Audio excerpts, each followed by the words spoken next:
Attorney Better has a number of items as well. Mr. Better. Thank you, Judge. Honestly, go fuck yourself, sir. You don't say that, okay? You don't lose a trial where a jury acquits someone and finds them overwhelmingly not guilty and say, I gave my sincere obligation to look into this, and I'm telling you all I saw when she's guilty. Again, respectfully, go fuck yourself.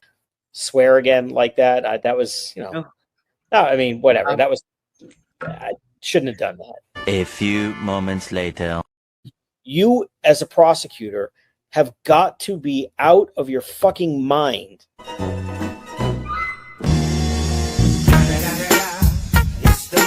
Nose. Dude, Jimmy, look at those ears. The ears don't bother me as much. No, I don't trust a man. I don't trust a man with a lobe like that. No, really, not a fucking chance. The mouth is butthole to me. Very thin, paper thin. The nose. Oh, the nose. The brows. Well, listen, I will tell you though, I kind of like a fucked up nose on a guy. Like a big old honker. I like a big nose. Old nose. Give me that beak, bitch. You know? Yeah. Like, I'm into it. Come over here. Cluck, cluck. Yeah. I see some chickens that went moving on up in my biz, cluck, cluck, running. You gotta be with the kids, the kids, the kids, the kids, the kids, kids.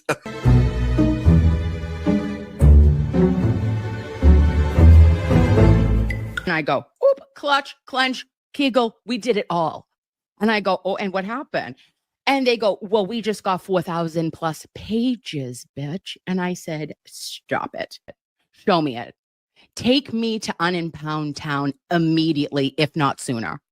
So what happens? The bitch is here.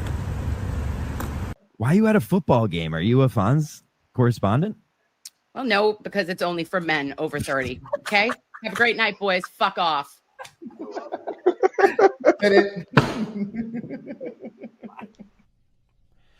It's been 1 week since you looked at me. Hey, Blues Clues, motherfucker.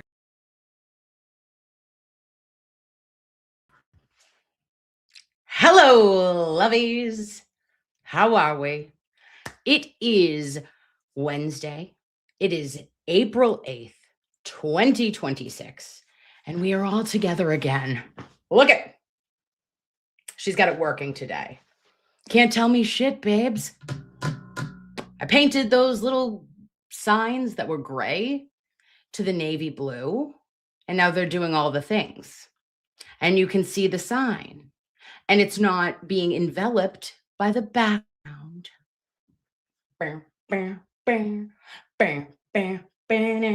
Also, I do have, look up, oh, in the name of Jennifer McCabe's prayer candle, let us pray.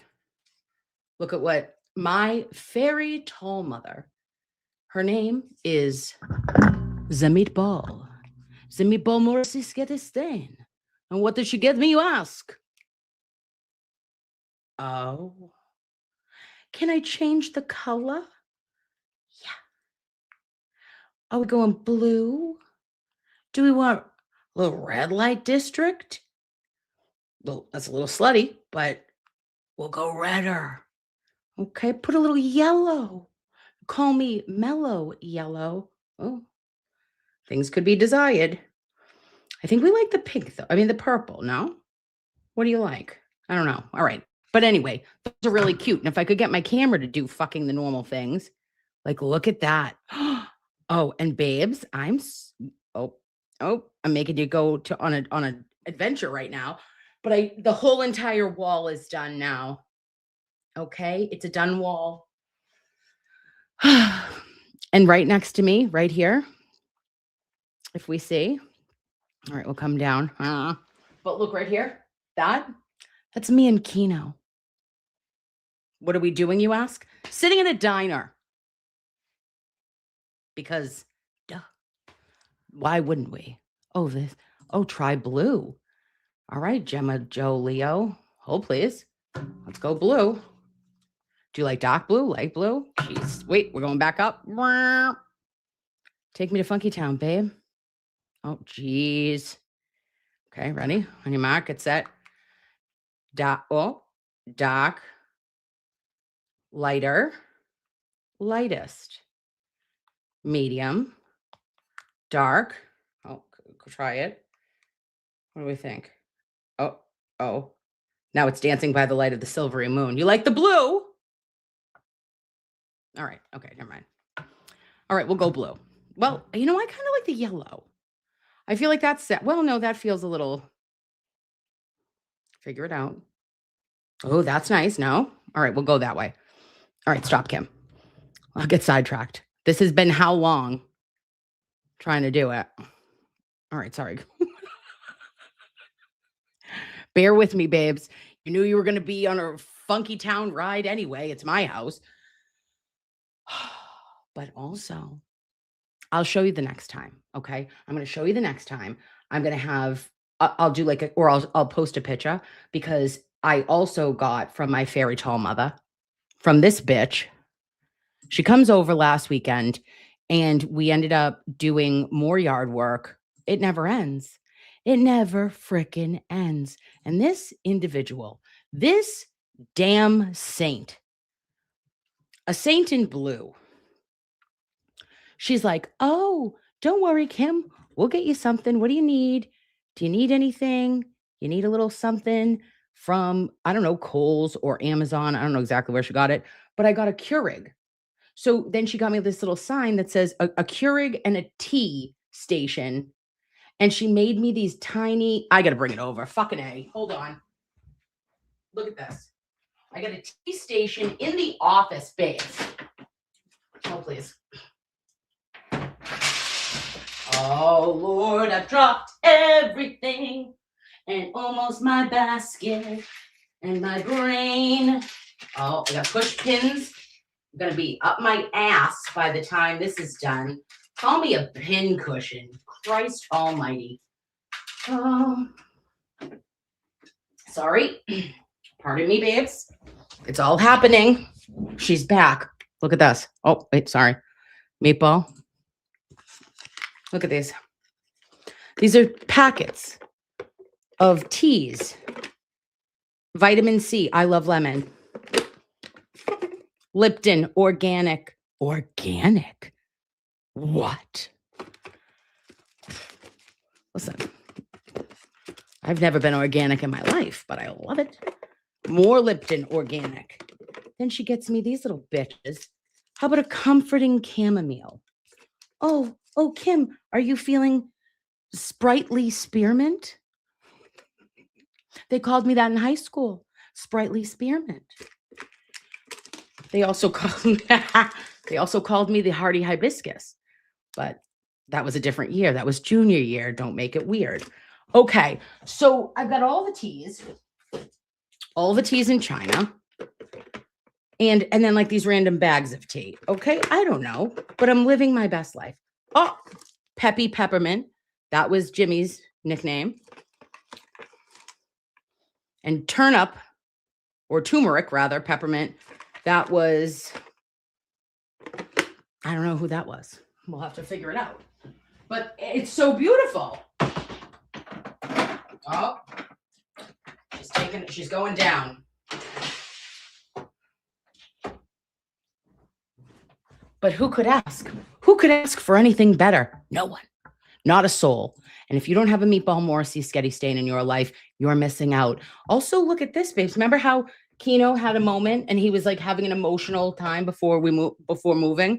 And he bit the microphone. It was behavioral. Remember?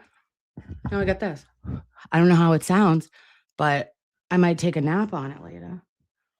Like, I don't know how you have this like in your face. I'm like a cat. I feel like it's more alluring than one would imagine. Oh, Morgan Taylor. Any wellness tips from Montante? Oh, I wouldn't take it from him. If I were you, he just went out for ice cream. Just did a little ice cream. He was going to get, thought he was getting a milkshake. And he was like, no. I need cookie dough to my dome. All right, babes, as we're together, I'm sorry. What is happening? Why are we here? I don't know. It's Wednesday. It's hump day. Let's get through this. It's you and I. I haven't seen you in so long. We have to have some positivity. Then I want to tell you like what's actually happened. Let's like touch our hands together. We will pray, not really, but figuratively and emotionally, catch up, and then talk about two different things if you're into it. If not, I get it. I'll bid you adieu. But for today, on our year of positivity thinking, we are saying you will be transformed. April 8th. Stop talking shit. Transformation can be painful, but it's always worthwhile. Life has a funny way of hitting hard, and when it does, just do the best you can. That is enough. Trust that no matter how tough this experience is for you, you will come out of it transformed. This fucking book. Transformation changes the caterpillars into butterflies, and it changes people into extraordinary human beings. Okay. Speak to my soul more. This book. My gosh. I'm obsessed. Doesn't that feel like, don't you feel like that's powerful? I think every time I read one of those daily inspirations and wisdoms, it's like, it hits every single time, 10 out of 10. It is I could bet on it. It's 100% return rate. Absolutely. My Chinatown says, speak it. I will. Why? Because that's what I do. And Cheech, my girl, listen. Cheech, what's up, babe? How you doing? How you feeling? Love your face. So I was listening to, Cheech turned me on to these people on YouTube that do readings. Okay. Because like I am someone who would absolutely pay to go see an old lady in Nashua, New Hampshire to tell me like my tea leaves. And one time I went to a tarot card reader and she said that my Nana Phyllis told me to clean behind like a china cabinet because there was dust bunnies. Okay. Normal people wouldn't be like, that's my grandmother. I was like, she's here. She's with us. Because if Phyllis wasn't talking about dust bunnies, mothballs, fucking cleaning everything at all times, we weren't alive. If you didn't leave your house and due to anxiety have to turn around and check that the stove was off, did you even have a grandmother? You can't go to TJ Maxx and live your life willy-nilly. Have you pulled all the toys away from the radiators? That was my childhood. So anywho, Cheech introduces me to these people online that like do readings. And somebody said today that Capricorn, so to any of our Capricorn loveys, which is interesting, Michael's a Capricorn. I'm a Capricorn. Aiden's a Capricorn.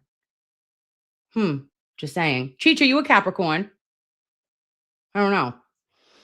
Anywho, it's different though. January and December Capricorns are different, allegedly. But they said that we had to be so strong as kids that like our goal in life is to become more childlike or to play or to relax. And I think that that's powerful because I have specifically not relaxed since 2010. I haven't slept, babe, since 2010. So I'm sitting there and it's like my shoulders are always like, "Ugh." And I think it's interesting because Michael will say like, not relax. He's not like calm down because that'd be like baptizing a cat. But he is like, you know, you're wound very tightly all the time. And it's like, yeah. So I think that is part of trying to allow things to happen and just like let go of what we're not in control of at all times. All I can control is my response to things and to continue to try to show up and do the best job that I can in all aspects of my life, whether that's being a nurse or a mother or a friend or a daughter. And, you know, I got to let go of everything else. because it isn't on me and it's not mine to bear. And if we continue to carry it, it's only going to be detrimental to us, if that makes sense. No? Maybe. Oh, Stacy is a Virgo. I love that. Oh, thank you so much, good citizen Weymouth. You're too kind. And my Cheech says Capricorn, Cancer, Aries, Libra are cardinal signs. And with that, this year we receive all the benefits of doing hard lessons over the past 16 years. Oh, that it is really powerful to think about, like, if it's real, and it feels real to me, right? That planets and the moon somehow, okay, and babes, listen, I only believe that the moon has something to do with, it's like true what everyone says, and that the water and that the tides in the ocean, it's because if you've ever dealt with Alzheimer's patients or psychiatric patients on a full moon, you know it, babe. I'm not looking at a cycle. I'm not trying to find a lunar situation. And you walk in and it like physiologically changes people's brains. And you're on one. Like, and you're like, oh, is it a full moon? And sure as shit, every single time, it is a full moon. So that's why I believe it. And I think that if you've built your life for the last 16 or more years, and you feel like the end of that cycle happened, it's okay. And I feel like now the knowledge that we have from all of our cardinal signs and all the hard lessons, we can build again and better and healed or heal ourselves on the way. Sorry. Don't mean to be extraterrestrial today, but we know I'm a weirdo. So here we go. Look, I downloaded this. Sorry for acting weird. I'm weird. It'll happen again. Don't make it weird, Kim. Oh, yep, she will. She 100% will. Okay. Sorry. Do. Oh, I love that. Oh, hi, Jeno. And Miss Jess NB says, Cheech is the moon. That feels accurate. I believe Cheech is the moon too. Look at your doggy, Jess. Oh, he's a good boy. He does good boy things. Hello. Love him. Okay, so listen. We love Cheech. We love Cheech here, all right? So on Friday, babes, what did I do? Ask me because I haven't seen you. I did a members only, I think on Thursday, and then I fell off the grid. I was gone for a week. What'd you do? A lot. I saw a lot was happening. Just stay busy. Okay, did I take a sabbatical? No, but it might have felt like it to you. So on Friday, I had a day off. And what did I do? Per usual, because it is what it is, I do a trot to Boston for opening day. There she is. Hi, you stupid asshole. And, I get to the park. We get to the park. We're at the House of Blues. And we're like, oh, it's freezing. I go, you know what? The thing, meteorologists in Massachusetts, and I believe around this country, have a job that is like no other, that you're able to actually just say random shit, have a 50% accuracy rate, and still keep your job some fucking how, and they'll put you on the televisor. Okay, you get a promotion. We're going to put you up against a green screen, and I want you to say it's partly sunny, it's mostly cloudy. What's the difference? No one knows. It's provocative, but no one knows. What is the actual difference? Partly sunny or mostly cloudy?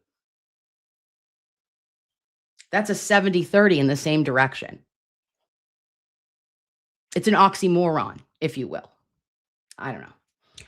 But so anyway, they told me it was going to be sunny and 65. By the end of Thursday, it was 26 degrees, snowing, freezing, sleeting. I go, oh, I can't do it. I'm not doing it.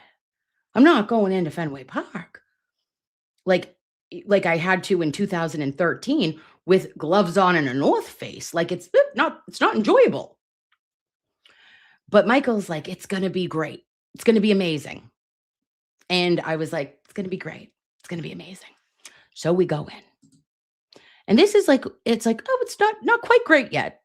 Right? It's not quite great. So I go into the like souvenir store, right? Like, and I just get a hat and I get a sweatshirt and I pay $5 million. And then, babes, this is what it ended up. Before the first pitch, the skies open up. It's 62 degrees. I'm sweating my balls off. Will I take the sweatshirt off? No, because there's a principle. Not taking the fucking sweatshirt off. I wanted to bitch about the cold weather. And now I've committed to it. I'll never go back. I'll absolutely have sweaty pits, but I'm never going to say I'm hot. You know, like I would have taken that to the grave. But the second the first pitch goes out, it is absolutely gorgeous. It ends up being a perfect day. And I go, well, geez, thank you. Thank you, God, for small favors. Yeah. Yep. I know. Rhonda, you get it. Oh, and Melissa says, I paid for this shirt, damn it. I am wearing it and we'll wear it. And listen, the hat is cute as hell. It's a good one. It's like navy red. It's all the color. It's all the good. But a $90 hoodie today. No, you didn't, you dumb bitch, but we'll get there. And it absolutely, Morgan, was multiple seasons in one day. I swear. I am on a positivity train. As long as the sun is out, babes, it doesn't need to be like 40 degrees today did still feel cool to my spirit. But tomorrow's going to be in the upper 50s. I think Friday's going to be in the 60s. And next week, hold your horses. If any meteorologist is 50% correct on this, we're going to be in the upper 70s early next week. I've gotten to the age where weather gets me jazzed up. I got a tea corner and I am like a weather adjacent bitch. I'm wondering what's happening. What's next? What can I look forward to? Oh, do I want to do that in that weather? Shut up, you old lady, Kim. Whatever. So that was Friday. It was awesome. It was so nice. And I loved it. I love going. That's like an old tradition with me and my mom. And look at him. Oh, look at him. He's a cutie. And so like my girls are not interested. I was interested in it when I was their age. They could care less. They're like, nope, no, thank you. And it was nice to see the 86 team. And it was nice to see Maura Healy get booed because she deserves it. Okay. And so does Mayor Wu, in my opinion. Bring out if she makes Maura Healy really knows how to stick her foot in her mouth like no one I've ever seen, truly. And when she was doing a Munchkin comparison to National Grid pricing, I thought, yeah, you're really not sticking the landing, lady. This isn't what you believe it is. Absolutely. Dr. Jen knows. So then that was my Friday. Then on Saturday, I was assaulted by the weather again. Okay. It was supposed to be sick. Me and Sketty Stain, my fairy tall mother, told me, she was like, I'm coming down. We're doing yard work. And I was like, oh, we're doing yard work. We're doing yard work. We're doing yard work. We do yard work. Guess what, babes? It was not. It was a lie. Again, they lie.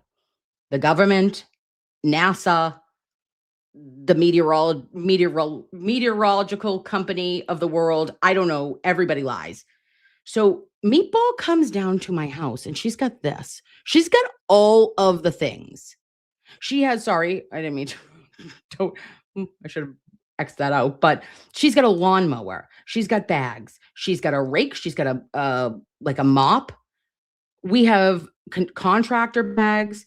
She also has like a tool to trim things. She begins trimming bushes, trimming trees. She's a landscaper. When? I don't know. The woman is a miracle worker. And then by the end, there was so much. We had 8 leave bags. We had 19,640. I lied, 12 regular trash bags and a broken bureau. But my God, it didn't stop. Between that weather, I was kaput. I said, this was a choice that I have made, and now I must live with it. So we go out afterwards, and we just went up to a place in Tingsboro, had pizza and a beverageino, and it was nice. We saw a friend of Michael's, who is Justin Trudell. He's a producer on Kirk Minahan show. Well, on the old Kirk Minahan show and on The Case. And he was expecting to have his baby, his first baby. And she was supposed to come, I think, at the end of this week, but she made an appearance yesterday on 4/7. And I just wanted to say congratulations to Justin and his Mary, his lady friend, for bringing in a beautiful girl to the world. And I think I saw a picture, and she is beautiful. She is perfect. She is healthy. And his face said it all. So what a beautiful day that was. Absolutely. LML Bun Bun. Congrats to Justin and Mary. And then Sunday, guys, we're bopping into Easter. And did anyone feel weird with Easter this year? Like, usually, I think Jimmy says it best when he's talking about Christ has risen. He's risen. He puts the riz in risen. And I was just, I don't know, I felt like, I will say also, of course, I'm thankful, and I'm looking, and I'm thankful for God, and I'm thankful for Jesus, and I'm thankful for Mary, and I'm thankful for them being in the boom, babe. I'm thankful for Mr. Betterow. I'm thankful for all the things. But I was just like, I don't know where my spirit was not aligned this year, where I was thinking of the miracle, the resurrection, the death and rebirth, what that means. It just felt like disjointed for me. And it's also true, I think, everybody, if you think about things like how you sometimes have to show up at places you don't want to, or there is family, we put the fun in dysfunctional. Sometimes it's just dysfunctional, right? Sometimes your uncle gets the cops called on him in a bunny suit. Trauma is different. It's not the trauma Olympics. But I'm going to make a concerted effort moving forward to say, no, I don't want to, if I don't want to. And I'm going to have a conversation with Jacqueline Teresa, my mother. And I'm going to have to be like, hey, Ma, no, I don't if you don't want to do it, it doesn't have to be something that we're obligated to do. I'm 40. I'm a big girl. I'm a grown up. I have my own kids. And I think that cycle of you feeling like you have to, you have this, you're so obligated. And it's for what? For what? You don't have to do it. You don't have to go to things that you would rather not. Like, of course, show up for your family. Of course, do the right thing. But like, for your third cousin twice removed, fuck off, Sharon. Hey, Sharon, did you go to anyone's wedding on our side? Nope. But I got to go to Isabella's fucking ballet? No. No, thank you. Oh, Peaches 80, thank you for always being our favorite nurse. Oh my gosh, bam, stop. Thank you. Thank you for being my best friend from out of town. If Beanbag Ron is here, I'd like to say hello to Beanbag Ron. Oh, Courtney Pleasure. That sounds aggressive. What's this picture? Ronald. What are we doing? And fuck off, Sharon. That is a new shirt. It's coming out. Fuck off, Sharon. We don't have time. Enjoy. All right. Relax on the weekends. They're starting to feel to me, babes, like my weekends are a lunch break at this point. I'm like, oh, I'm back on the rat race. And that is interesting because it leads me to Monday. So Sunday, I'm in like a weird transitional space of I'm like, I'm like, Easter's really not Eastering in 2026. Not sure why. And then on Monday, I go to a training for a third job because we know she's psychotic. Why does she need more jobs? Because she does. So I'm going to do additional visits like on the weekends, and I need to because I have teenage daughters, and I'll like run households and take care of aging parents, and there's just a lot of things and a lot of people that depend on you. So I was like, okay, I'm going to pick up visits every weekend for 3 months. And I was like, no worries. And I have a company that I worked at a long time ago. And so I went back and I had to do training. And of course you go to like orientation. So this is Monday. And I'm like, it's the afternoon. And I go, oh my Christ almighty. I'm sitting in orientation. And I'm like, oh, I could do this with my eyes closed, by the by. But did you know that now in Massachusetts, and this is only for nurses who are in Mass, but if you do home care or you have elder service contracts, that there is a new training that I had to sit through for over an hour. And it is on communication with LGBTQIA in the aging population. Now, I ask you this, Loveys. Do you think that your nurse Kim needs sensitivity training for my people? Do you think that your nurse Kim needs to have a conversation about what I tell Ronald when he loses his partner of 30 years? No, babe. I know exactly what to do. I take him out. All right? I take him out. We have a shot of Dr. McGillicuddy. I take him back and we watch the birdcage. What the fuck is happening in our Commonwealth that is a man for nursing? I go, oh, okay. Do we have nothing else that you need me to be trained upon? Like, I don't know, domestic violence. I don't know. Maybe early childhood interventions. I don't know. Perhaps let's do instead of BLS, which is basic life support, maybe everyone should be doing ALS, right? Like, what are we doing? And these examples were it was almost like juvenile to the point where it almost felt like a mockery. And I'm like, no Haitian nurse, right, is going to walk into a home and tell a patient that his partner died because God hates him. And if they do, by some stretch of the imagination, if Yannick says that, then you know what we say?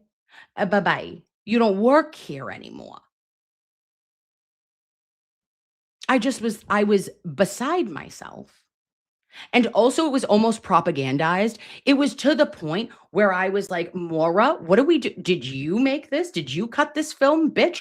Because Maura Healy's prints were all over it, in my opinion. She's like, it's got like, we did the rainbow flag in everything, which love it. But like, did you actually need to say, and Massachusetts was the first. Massachusetts since 2004 has been letting people get married, you whore. You know, and I was like, great, awesome. Anyone could get married. You want tax benefits? I'll take them too. Who cares? I think it's weirder that you're trying to single out, and especially, you know, I don't know. I come from a family of elderly gays, actual elderly gays, and I think that it would be a little bit more offensive for them, like if you were trying to tell them things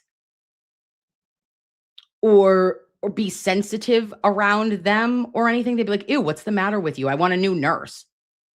Stop.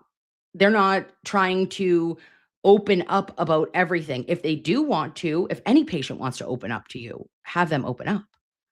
But you don't have to force it. And it felt forced upon me. So I think Elder Services needs to get their shit together and stop making every agency have to pass this and every single nurse have to sit through this hour course for the ability to get reimbursed. Sorry.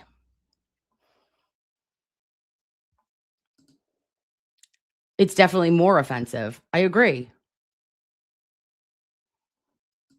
And Jess loves her elderly gays. They were always fun in any musical theater production she was in. Yeah. And I think like if you wanted to talk about LGBTQIA plus, like in younger generations, absolutely. That's a whole different ballgame. But when we're doing like an in-service on my elderly, homos, heteros, Mr. Mark Betteros, no one asked. Babe, I promise they actually would say stop. No, ew. Please stop. Also, Jimmy told me that I am an elderly gay man. That maybe I came back as one. Maybe I was reincarnated. You know? I feel that in my soul.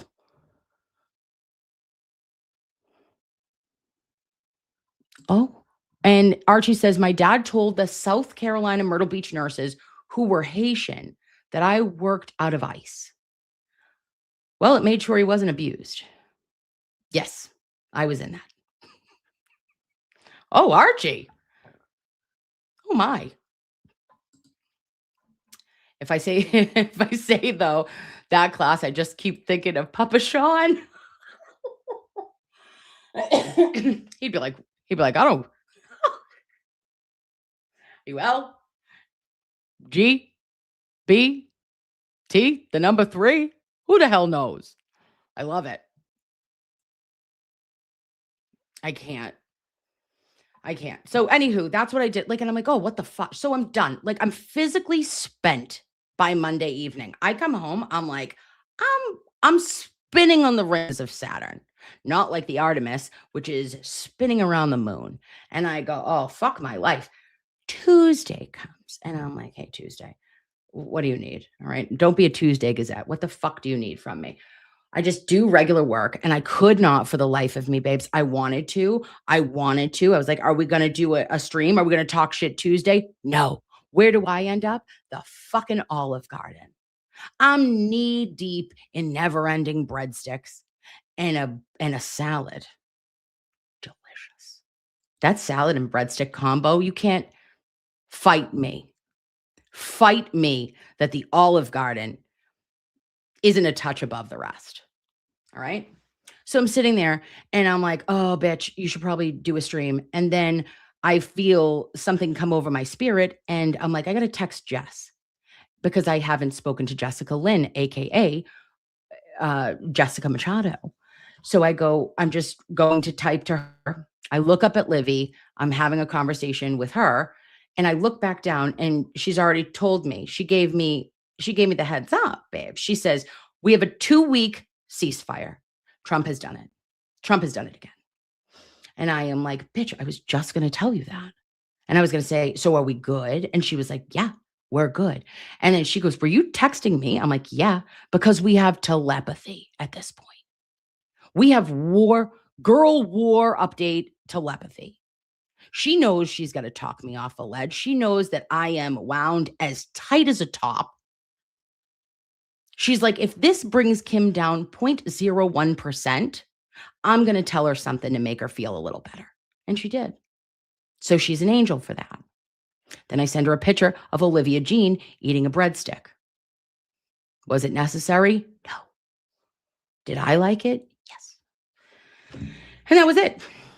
So I get myself home. And then today I was like, okay, it's midweek. I need to see my humans. I need to do it. And also, babes, I'm days late and at least $14 short for the Meatball Morrissey, aka our fairy tall mother basket and lunch giveaway. Let me get a little background music because this is what we fucking do here. I'm going to tell you a little something. Is it a story? Maybe. Is it true? 100%. Where's my frickin', is this it? This is our Zabar's music. But it's going to be our Spaghetti-O, Meatball, Morrissey. It's an interlude. So I'm supposed to draw this on Saturday. I didn't. My bad. Then I found myself in hell for the next 96 hours. So I have all your fucking names. They're in a wheel. Don't make it a big deal. But at the end of this stream, I'm pulling it. There's a 2 spot with your name on it. Get your shit together. We're going to lunch. Yeah. It's in Methuen. I'm not telling you where. Okay? And if anyone else, I'm going to check it at the end of this. Well, I'm going to check it in 40 minutes. And if anybody else sent it, I will put it in. And I'm picking the names. Estes feeding the ducks, and I'm picking the names. You got a basket? I know you do. Let's go to lunch. I'll call you Boo. All right, sorry. There we go. Oh, speaking of Mr. Betterow and Zabars, shall we? We must.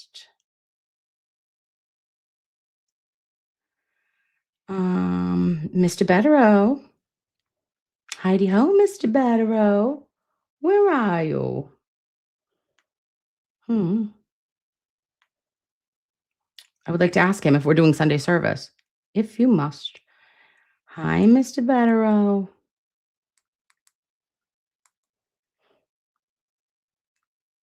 I hope you had the best trip with the boy. Are we up for Sunday service this week? Lots of shit to talk. And did you see Coach Variable? Oh. And I'm putting mind blown. Okay. There it is. We've texted him. Will he respond? Maybe not. But maybe he will. I'll let you know. Oh, and C-Star, what do you have to do to enter? It's just, sorry, babe. It's just $10 to either Venmo or Cash App if you want. We had baskets, these huge baskets that Meatball made of like swag and amazing stuff from the fucking 5 weekend. And we'll go to lunch. And we'll have a little a little good time together. If you're in. Okay. Are they fucking? Is who fucking? Is that Rossini lady? Yeah. Oh yeah. Oh yeah. Want to know how I know? Watch this. This is how I know. This is how I know. I said, Coach, my king, my king. What are we doing? What are we doing here? You've been married since 1999. Rossini, you've been married since 2020. And I get it. Could you just be dancing in the moonlight? Could you guys just be happy and huggy? Yes, I suppose. Because men and women can be friends. But where's your other friends? And then this was a little questioning to me. Oh, Michael didn't put it back in. There was a clip that she did where, well, I'll ask him to put it back in. Oh, I'm not going to find it, am I? I can't find it fast enough. Michael, can you please put in the Rossini clip again? No, I don't see it. It's only the picture. What, would you mind? Thank you. Bye. Oh, he's an angel. Yeah, where are your other friends? I know you have them. But you know what? The hug doesn't upset me. Sitting at the pool, nothing. It's the interlocked fingers. Are you fingering a friend like that? I know I'm not. I'm not fingering you know what I mean, like finger locking a friend like that. 3 fingers deep? Get out of town. That's finger banging if I ever saw it, okay? I don't know. So watch this. Listen to what she said. She goes like this. She goes, oh. One more chance to address this. It happened earlier in our program today. For those of you who weren't watching, Diana Rossini said this. And I think we all do weird things when we're in love, and we overshare and overpost. And look, he's getting married to a beautiful actress. I'm married to someone average. I don't post a lot about him. If I was married to someone beautiful, I'd overpost too. Now this does.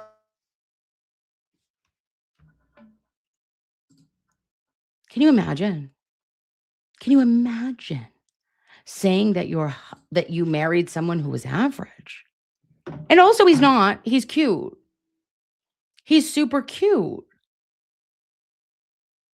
And this is like years ago. Like, you've only been married for 6 years. Do you not like him? Did you not like him then? And then I saw another clip where she was saying her mom was saying that, like, he looked so good. He had been going to the gym. And she was like, he probably has a girlfriend.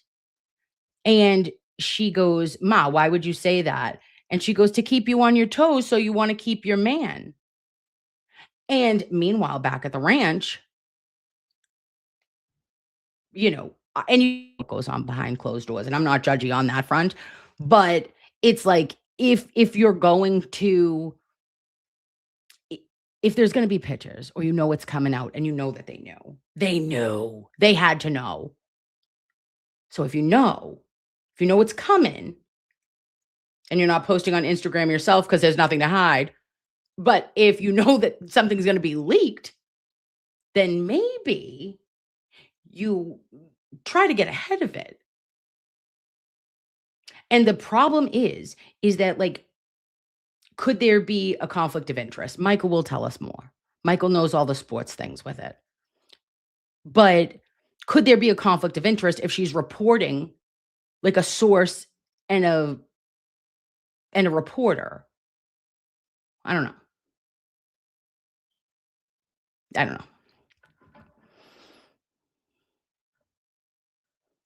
Something leaked. Something absolutely leaked.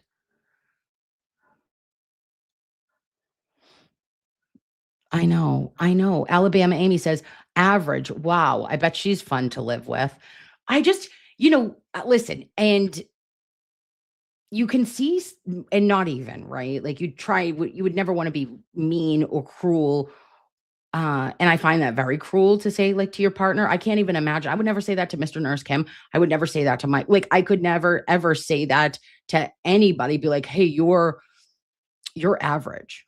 I think you're handsome as shit, Michael. Or you know what I mean? And you would never want somebody to feel like they weren't. And you said that on national television. Oh, I felt it in my butthole. I clenched, babes.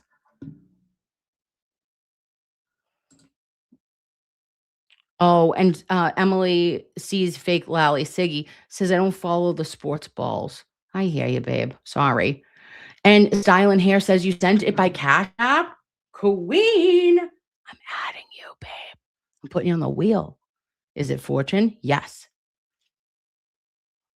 Okay.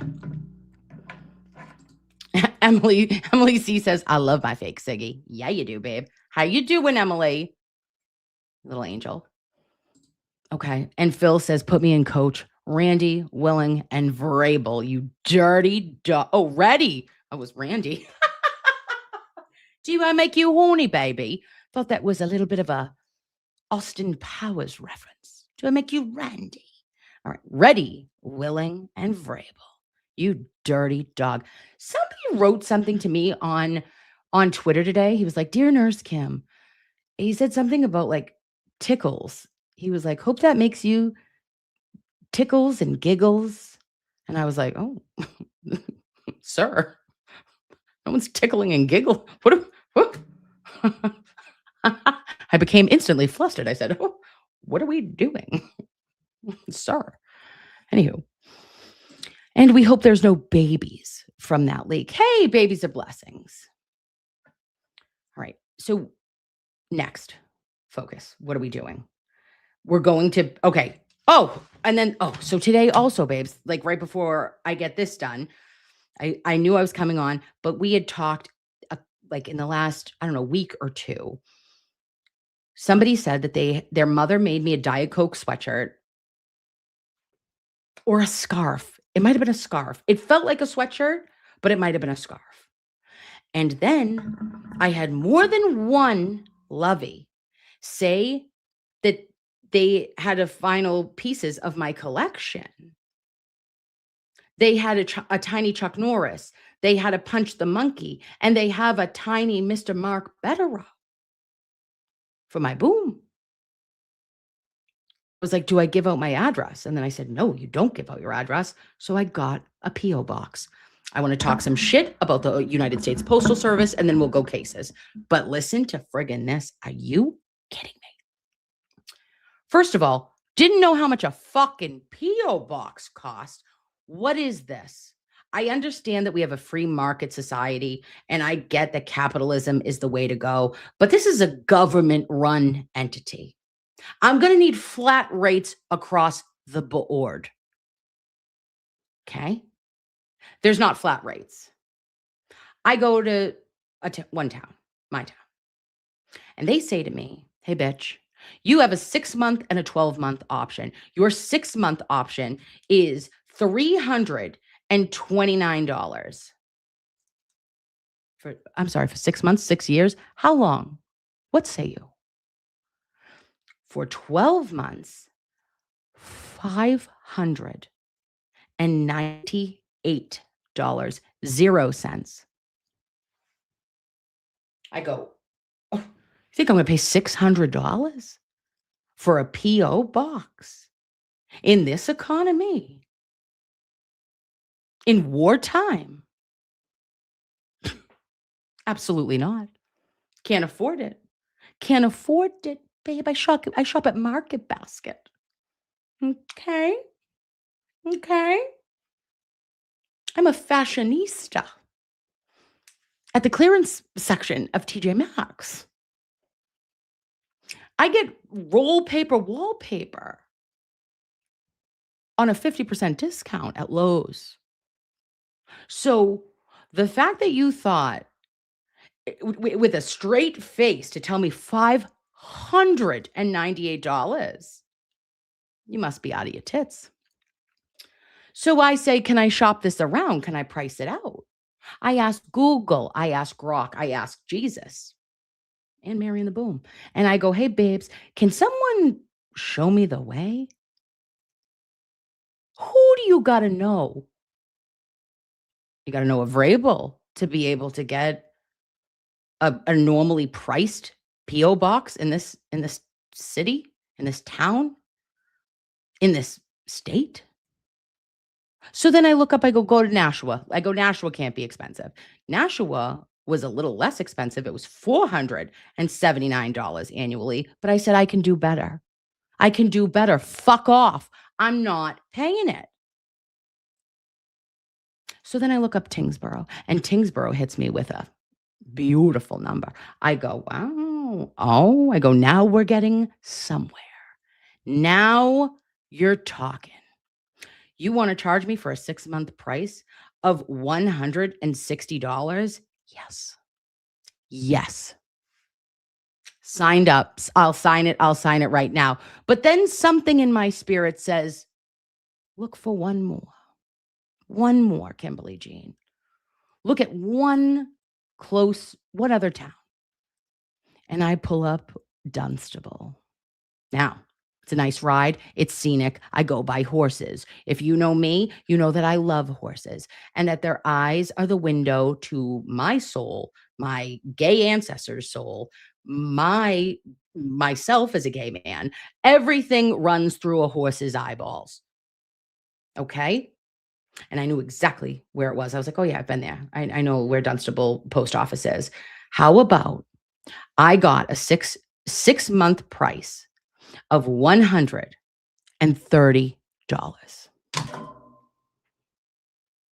And that's why I'm a mother, for Christ's sake. Okay? You can't tell me shit. I saved almost 65% off of Chelmsford pricing. So I'd like you to price things out, babe. That's why you need to go around and in a capitalistic society, look for a small town that we can drive 13 minutes to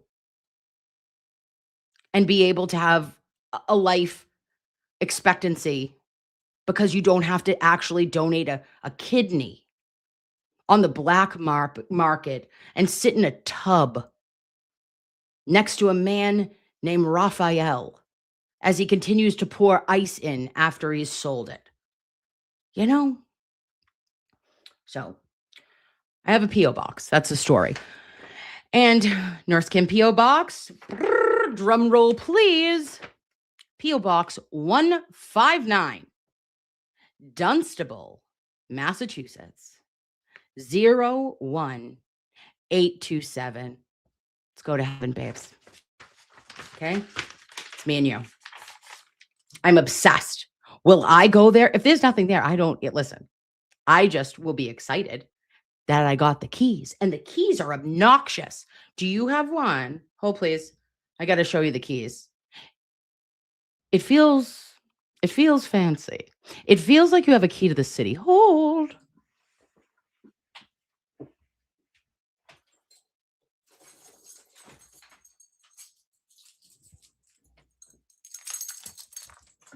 Hello, she's back. What have you here? What have you here? It's gold. Gold member.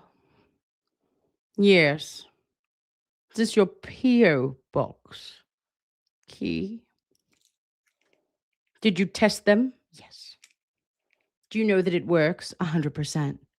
Do I want to also possibly do QVC? I could sell this fucking key. I'm obsessed. Oh, it says USPS, do not duplicate. I think that's a federal crime. But like it's large, it's in charge. And I like the round. I'm weird with shapes. Is she on the spectrum? We don't know, but we know for sure she is afflicted by ADHD. I love it. Because okay, it's like house key. Nah. You know, it's bigger than a house key. and it's fancier. And look at this. Where'd I get this? Because I kept losing my keys. Hi, babes. She's new. Do you know her? She loses everything. Did she put it down? Has she lost a wallet? Yeah. So I got this Eiffel Tower telling me about flight number, Paris, whatever, all the boarding pass. I got this for $4.99 at Marshall's in Nashua. Exit 1, Spitbrook Road. Non-sponsored. Hold, please.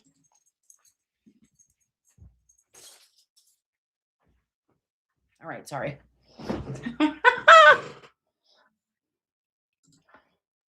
The keys to our hearts. I love this. Just, okay, Kelly. Okay, Kelly. Just a touch of the tism. I think you're right. I got to tell you, I wouldn't be shocked if I did a test and it was like, I think I can spot it. Maybe in myself. All right, focus. All right, babies. So, anywho, we came together today. I'm sorry. I'm so thankful that you let me catch up with you. I love your faces. You know this. So, wanted to talk to specific things. I know that Aiden had his court date today and just did all the coverage on that. And, I know they're going back on Monday. So I think that makes sense to just leave it where it is. And we can all just, have crazy eyes in our own internally. And then we put positivity to the world, right? And Gigi's engraving silver bracelets just said, I hate YouTube. They unsubscribed me from your channel. Babe, do you know that you're actually maybe the 10th person who has said that to me? I don't know what's going on. And babes, I never say anything to you about that. Could you do me a solid, if possible? If you're watching this and you actually watch me and I'm someone you think you're subscribed to, can you just check and see at some point during this stream?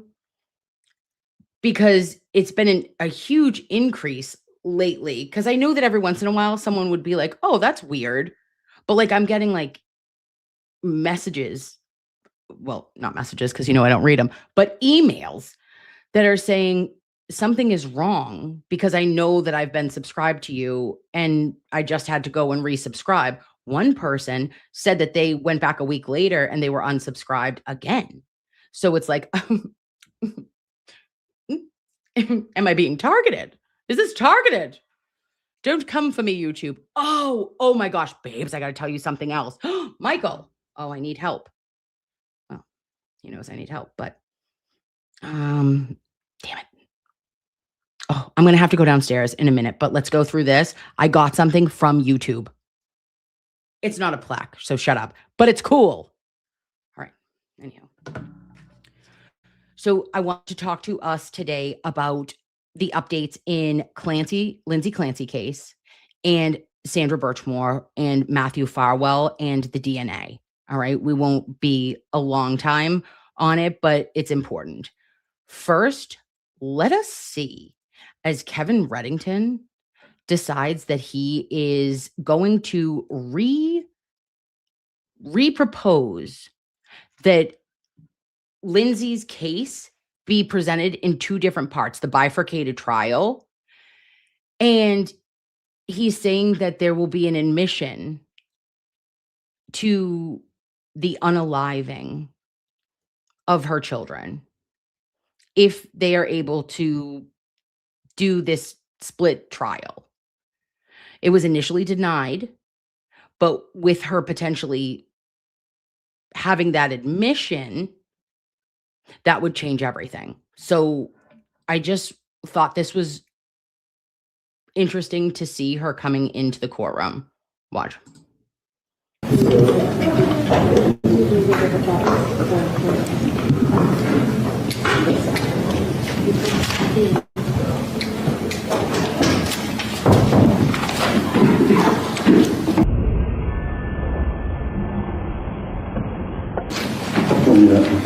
So if that's the case, then I think we could come to an agreement. Again.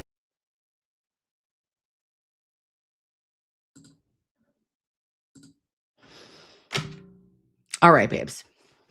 So when you see that, what comes to your mind when you see someone present like that? Now, I know we're all not nurses, but for me, I have major red flags. And that's not Lindsay from years ago, right? That is Lindsay Clancy of today. And I believe that when I've seen her in court in the last few times that I was noticing, but specifically this one, it was a little bit jarring to me. There it is.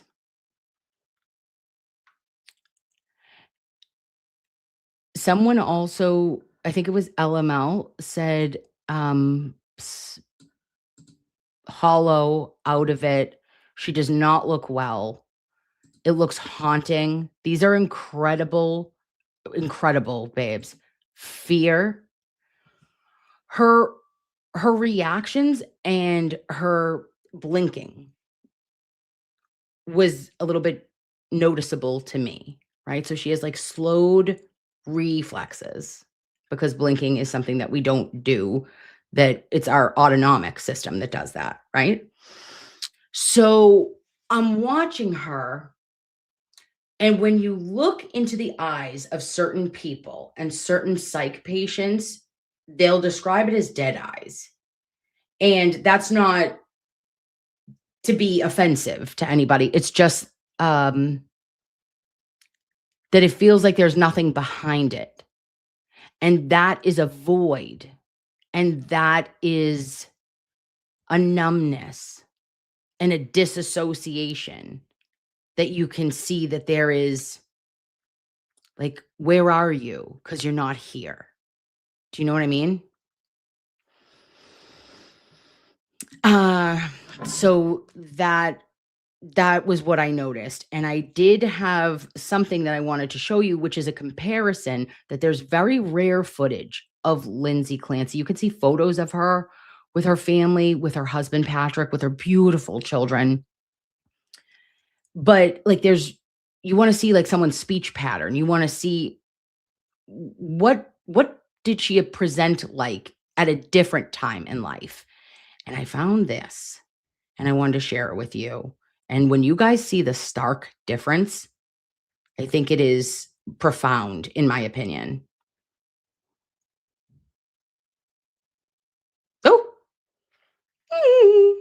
Oh, Mr. Betterow said we're on for Sunday service, babes. 8 a.m. my house. Be there or be square.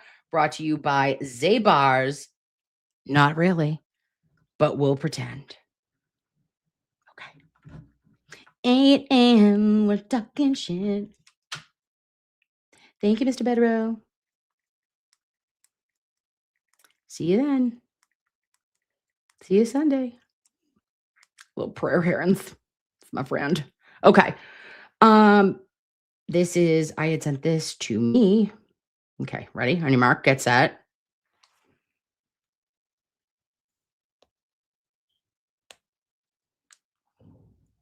Oh, hello.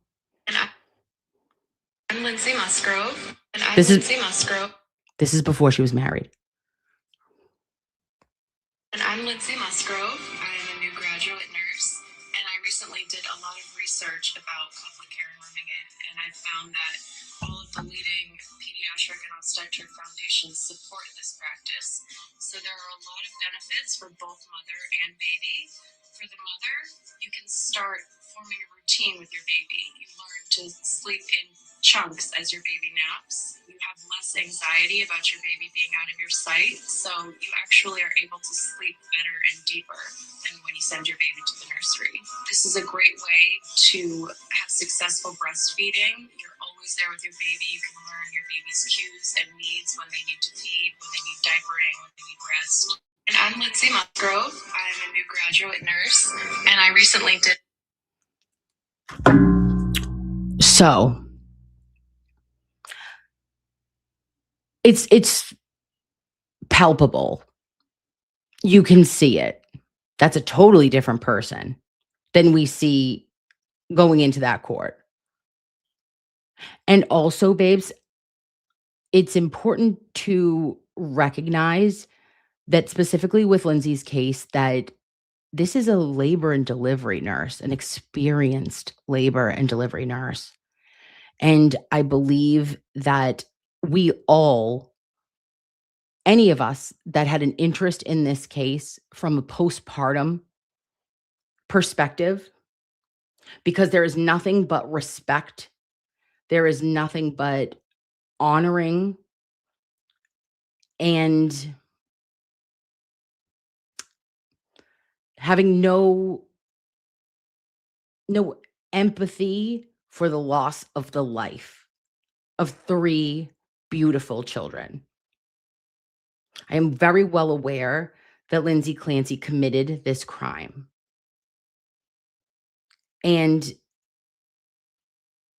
I was struggling, and why I found it an interesting case to watch and to cover and to analyze is because there was so many attempts to seek help.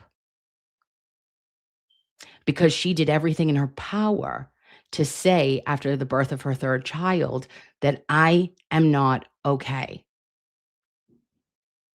And she tried. She went to Mass General. She went inpatient. She did partial outpatient programs. She went to McLean's, checked herself in to a psychiatric stay. And that was the same month that her babies lost their lives.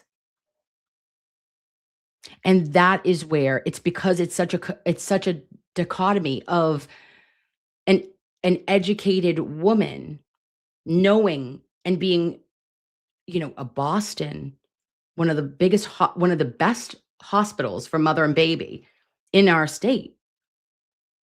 And she's a seasoned nurse. And yet you have a shame of, I know what to do. I know what this is, not a psychosis, if it had gone to psychosis, but for postpartum depression, she had tried to fix it. She was proactive in fixing it. And then I think she felt her brain was too broke. And she said that in a filing. Because if I can't be helped at McLean Hospital, then who can help me? And that must have been very scary and very lonely for Lindsay. And it's almost like sometimes our education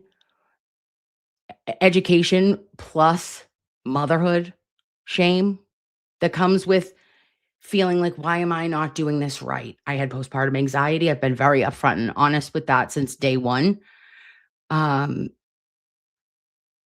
There was a really tough time when my girls were 10 months apart. And I just could not get my shit together because I wasn't sleeping. I was so worried all the time.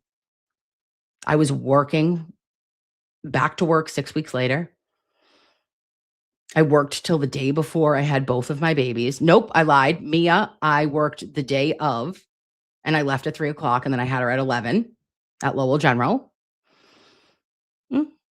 But those are the things that it's interesting, because almost if you were less educated, that you'd be like, okay, I can ask for more help. But she's going through a list of, well, I've done quite literally, other than them keeping me and not allowing me to do on a section 12, but an involuntary versus a voluntary.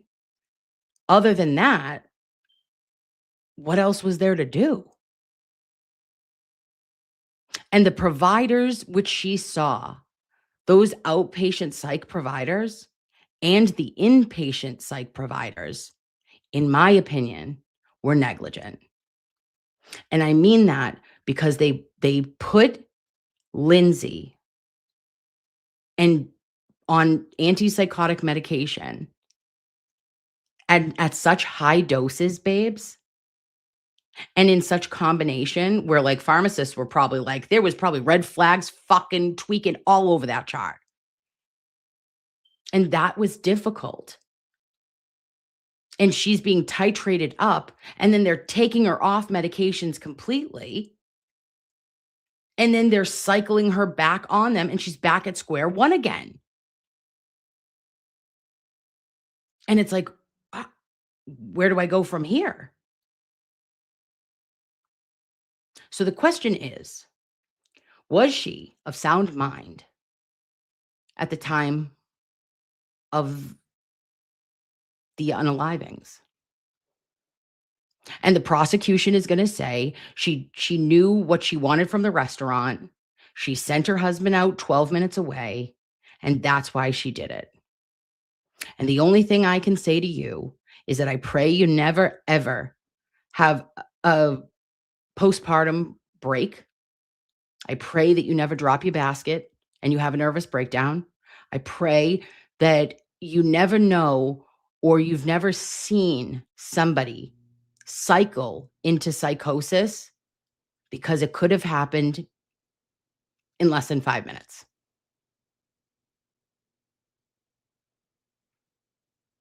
And that is what she's going to have to prove.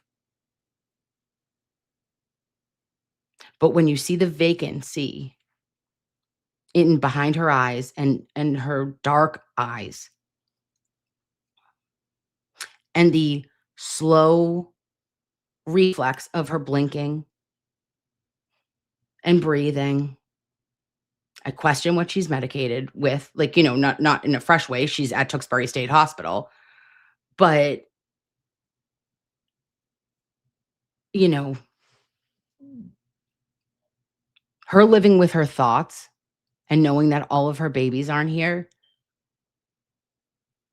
is a hell on earth, in my opinion. And Beach Life Deb says, I believe she wasn't in her right mind at the time. Yeah, I think it's pretty mixed, Beach Life Deb. Like, some people are like, she absolutely meant to do this. And other people, I'm not so sure.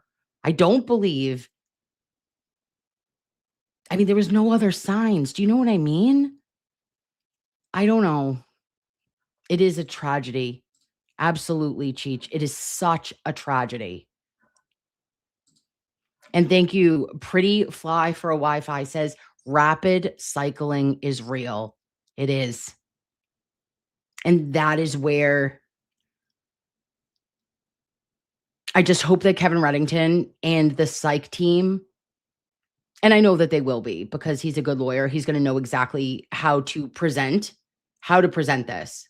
But I think if you do the combination of her desperation in seeking treatment, in addition with her medication combination and what happened in the immediate aftermath and her attempting to unalive herself and now being paralyzed, one would believe, or one could find a connection to perhaps that was a command hallucination.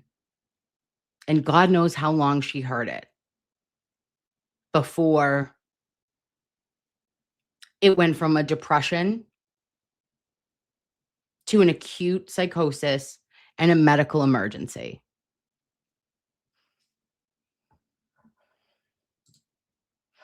And Mastiff Mama says, people need to understand you can premeditate while mentally ill. 100%. Oh, 100%, babe. There is not, absolutely. You have seen that in many a case. You can have bipolar disorder. You can have the schizoaffective disorder. And as long as you are conscious of what you are doing, that you are aware that what you are doing is wrong, then you have that responsibility. But an insanity plea would, therefore, mean that you were absolutely out of it. The only reason she would not be responsible, in my opinion, is as if she had command hallucinations and was not with us. If something I remember, and specifically from school and Andrea Yates, horrible, that case broke my spirit. I was just a little kid, but when I went back to go watch it, I was like, oh gosh, she's still actually inpatient psych. But it was, if something is telling you, or you feel that there is a higher power telling you that the only way you can save your children is to drown them, or to whatever end and demise, which is too horrific to bear. But you believe that your children are going to go to hell or die anyway because you've completely disassociated from reality, then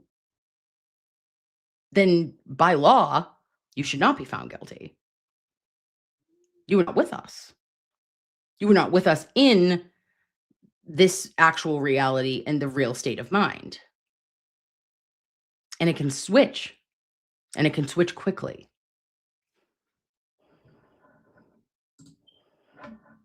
Oh, Canadian Wallflower, thank you so much. Glad to catch you live. Love your face, Kimmy. Love you, babe. Thanks for being here. And regular RN96 said, sorry if you already said this, but was she hallucinating on the meds, or do we not know that? So there was the filing that they did against the providers, because there's a lawsuit, a civil suit that's out against Mother and Infant in Rhode Island, Mass General, the psychiatric providers that are just her outpatient team. And at one point in the documentation, I don't remember what page it was, Levy, it might have been like page 70. It said that she believed that she was hallucinating on the meds, and there was not appropriate titration times. Whether you're titrating a psych med up or titrating it down, you need to be careful.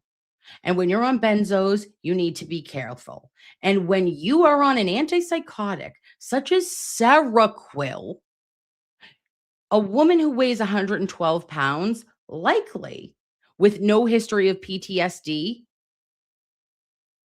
and no psychiatric other history, should not be on 400 milligrams at any point, twice a day. It's a fucking absurd how much she was on.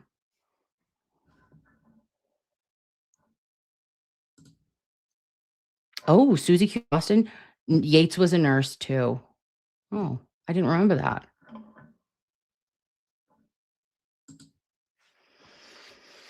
And LML Bun Bun said she should have been closely monitored, but she wasn't. Bottom line, the signs were there. Totally agreed, babe. Yeah, it's just heartbreaking. It's gut-wrenching. That's all, Loveys. I just wanted to say that. And why? So this was one article from AOL. I'll just pull it up and then we'll go. No. Oh, she forgets. Share it? Yes. Which one? Here it is. Okay. Sharing. Sharing is caring. Oh, hi. How are you? Oh. Nope. Add it.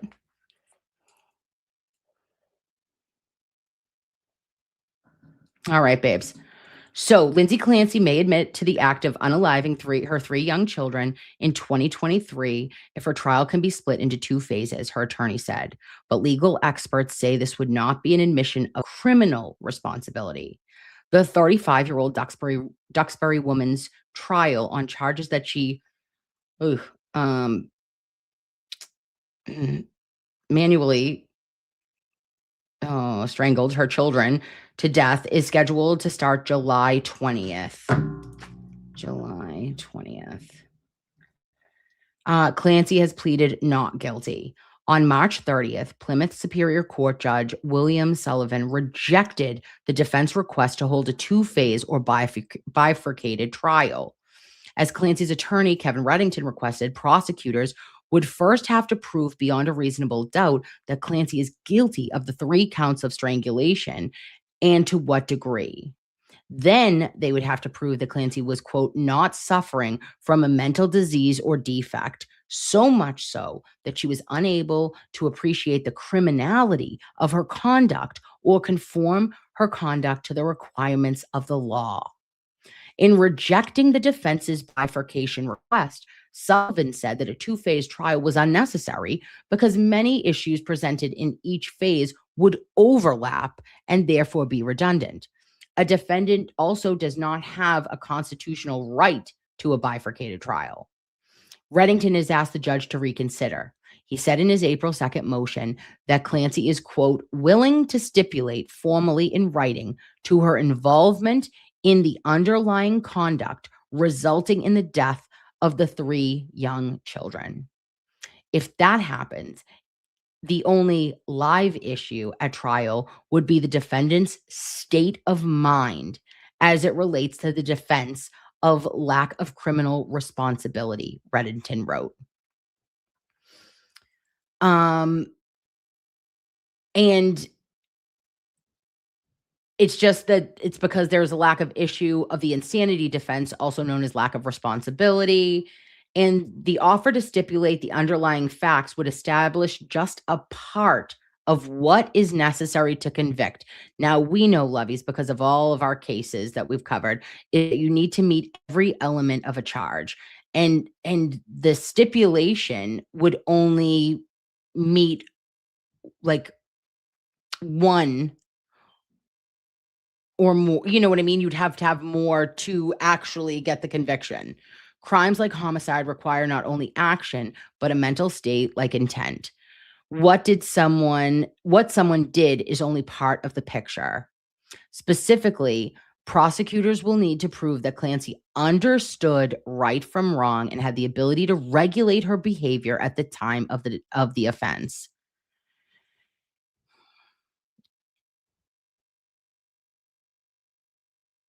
And this was a very interesting part of it, was that by seeking the 2-phase trial, Dearborn said that the defense might also be looking to reduce the amount of, quote, potentially inflammatory evidence that would be presented to the jury.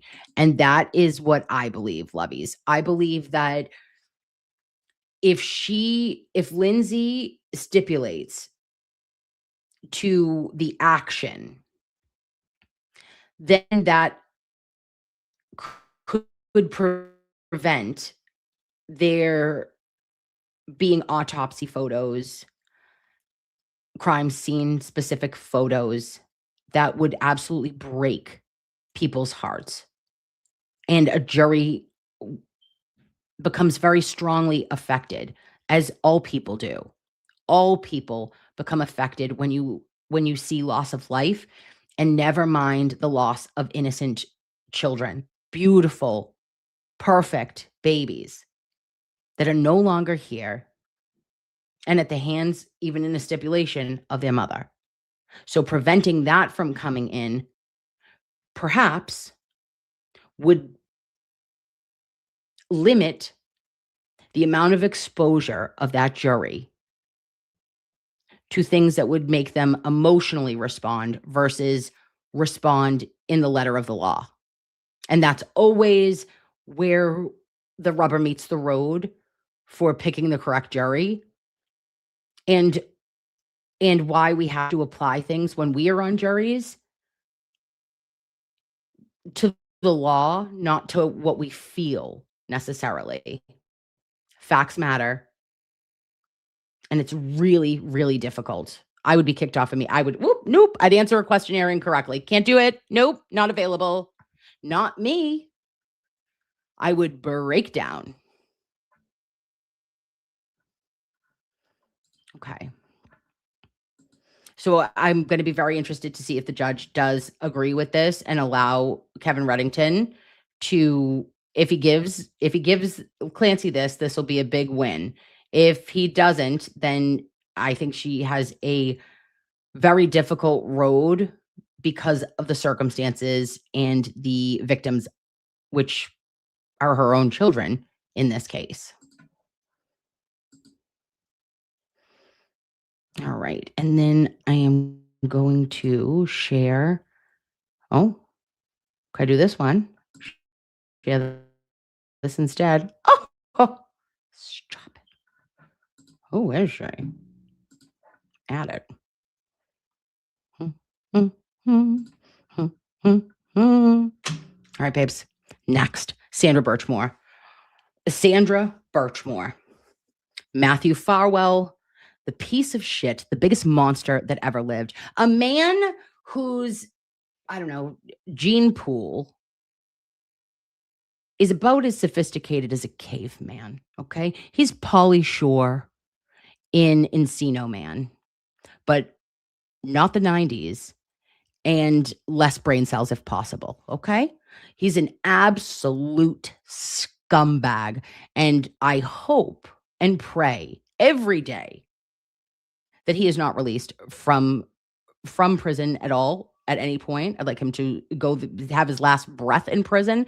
And also, I pray that his poor wife, that she is able to find some peace after all this, because what he has done has sent shockwaves not only through Stoughton, not only through the Commonwealth, but think about, like, quite literally generations and his family and other families, including Sandra Birchmore's. It's just unbelievable what has been done here. So he's requesting to be released from prison on bail. He's like, or from jail on bail. He's like, I want to be on bail until I go to trial. And I'm like, go fuck yourself. You don't deserve it, you pig. And then we find this out. Ex-Stoughton cop Matthews Farwell's DNA was on the strap used to strangle Sandra Birchmore, prosecutors say. DNA evidence found on the strap that was used to unalive Sandra Birchmore was linked to former Stoughton police officer Matthew Farwell, according to new court filings. Farwell is accused of unaliving Birchmore in her Canton apartment in early 2021 and staging the scene to appear as if her death was a self-checkout. He allegedly began sexually exploiting her while she was underage, 15 actually, and maintained a secretive relationship with her for years, for actually, how many years? 9 years, until her death. Birchmore was pregnant when she died, and prosecutors said Farwell believed he was the father. New details about the DNA evidence found at the crime scene came to light Monday in a memo submitted by prosecutors in response to Farwell's recent request to be released on bail before his trial later this year. Birchmore was found on the floor of her apartment with a duffel bag strap tied around her neck. The strap was connected to a closet doorknob, according to investigators. The Massachusetts State Police Crime Laboratory tested the strap in 2021 and found male DNA samples. But the state investigators did not obtain DNA samples from Farwell at the time, and therefore no conclusions could be drawn from that evidence, federal prosecutors wrote in the memo. The state medical examiner's office ruled that Sandra Birchmore died of self-checkout 3 months after her body was found.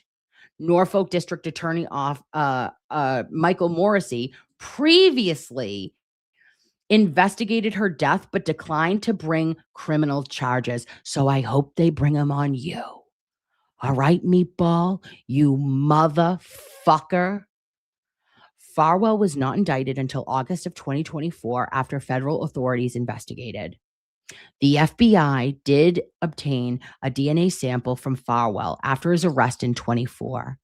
It allegedly matched the samples found on the strap that was tied around Birchmore's neck.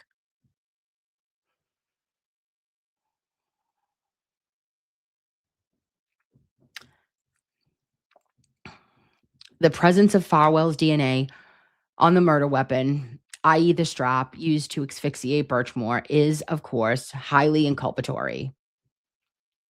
Prosecutors conceded that Farwell's DNA was not found under Birchmore's fingernails, but they did say his sperm cells were found on the underwear that Birchmore was wearing when she was found dead. This revelation indicates Farwell lied to state investigators about the last time he had sex with Birchmore and shows, quote, his consciousness of guilt, they said. There had also been confusion about the paternity of Birchmore's unborn son. DNA evidence has excluded Farwell as the father of the child, according to the memo. But prosecutors say that Farwell believed he was the father when he allegedly killed Birchmore. Farwell repeatedly and intentionally had unprotected sex with Birchmore on days she was ovulating. In the months before she got pregnant, they said.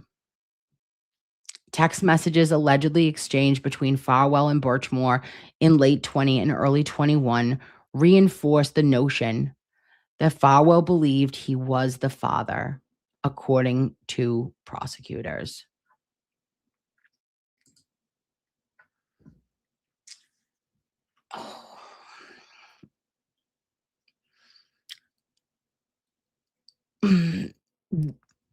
That's hard. This is hard. This case sucks for so many reasons, but like as just women and mothers, it is particularly jarring to me, babes. And Dave Cullinane and I would talk about this case. And, you know, from the Stoughton Internal Affairs report, they had all of those text messages, all of them from Internal Affairs. They knew that there was semen in Sandra Birchmore's underwear. They knew it. They knew that Matthew Farwell was the last to leave her complex. And he left in a hurry, and he went to Newton Wellesley, and he was there for the birth of his third child in the same outfit that he left Sandra's house with. It is unbelievable. It is gut-wrenching. It is an evil that there is no words to really put around it. I just think that this man is a monster. He scares me. Like, you know, you ever see a guy that you're like, wow, this motherfucker. Like, I want nothing to do with you. I don't want to be in the same room as you. I don't want to be in the fucking same town as you. That's what I get from him.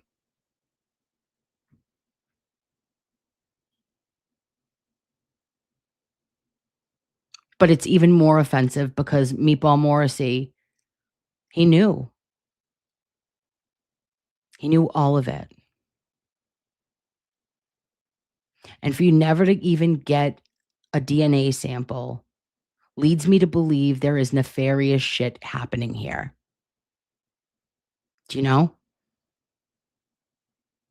Like, if you were just a dumb fuck, then here's the thing. You would have got the goddamn DNA sample, and then everything would have been all set. Because you would have been like, okay, I got the DNA sample. Yeah, hey, bro. Hey, bro, you were there. Yeah, bro, I didn't do anything. We don't think you did anything. Duh. Trust me, bro. That's what they did.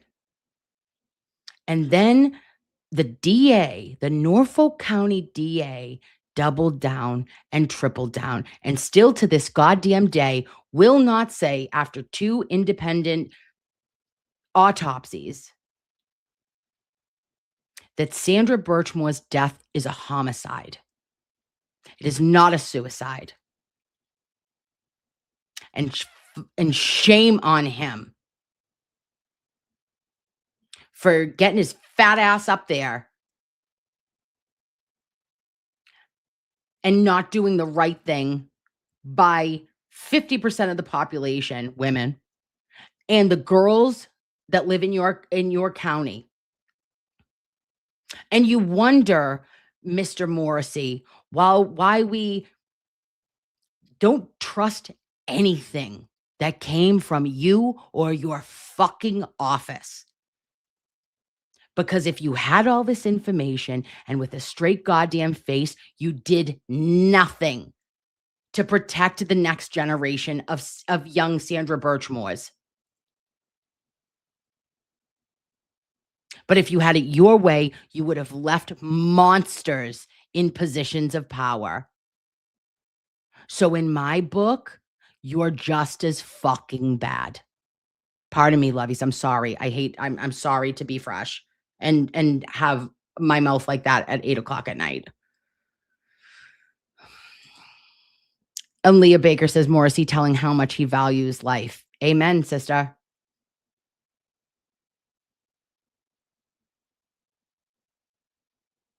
Oh, and ain't that the truth? Basketball Jones and Maura Healey had authority over Morrissey.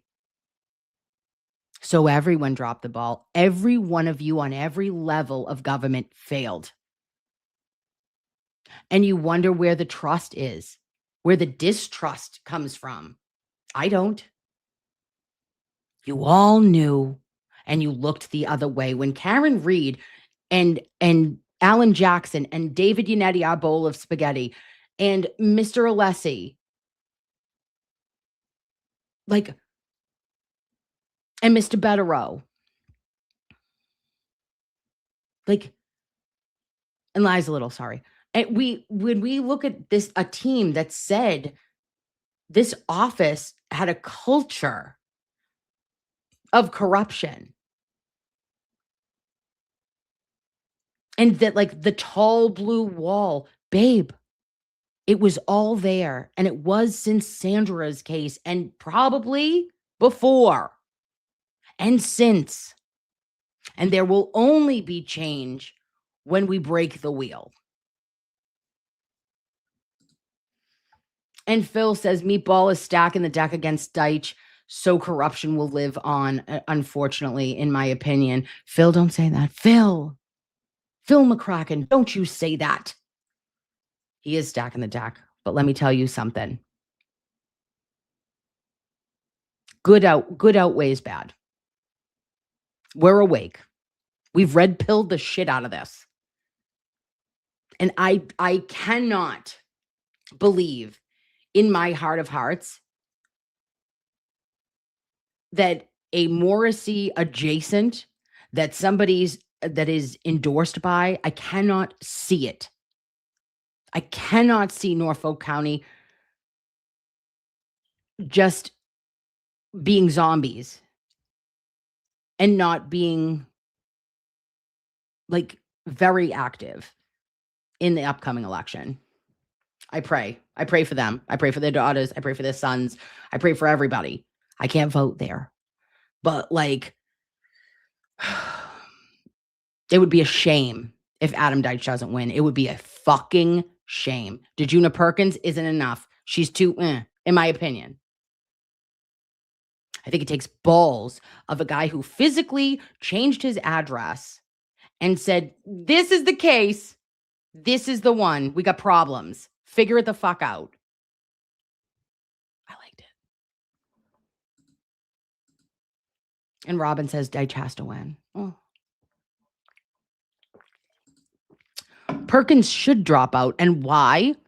Because Mr. Betterow would tell us even if she takes a small percentage, she's taking away from other possible Deitch votes that could go to a Morrissey sympathizer vote. Do you know what I mean? And that we can't afford when it's smaller candidates. So I think you're right, in my opinion. Okay. All right, babes. Now I'm removing. All right. I'm going to call Michael. We need it. It's war update, and I'm adding to the wheel. So let us call this man. It is Michael at 9. Well, we'll just text him. Hi, how are you? Want to jump on for war and current events? Thanks. All right. Call Michael. Call Michael. Michael, you've been called to the principal's office. Oh, and I'm adding. She's adding. Oh my God. Oh, I'm sorry. Ooh, are we in a fight?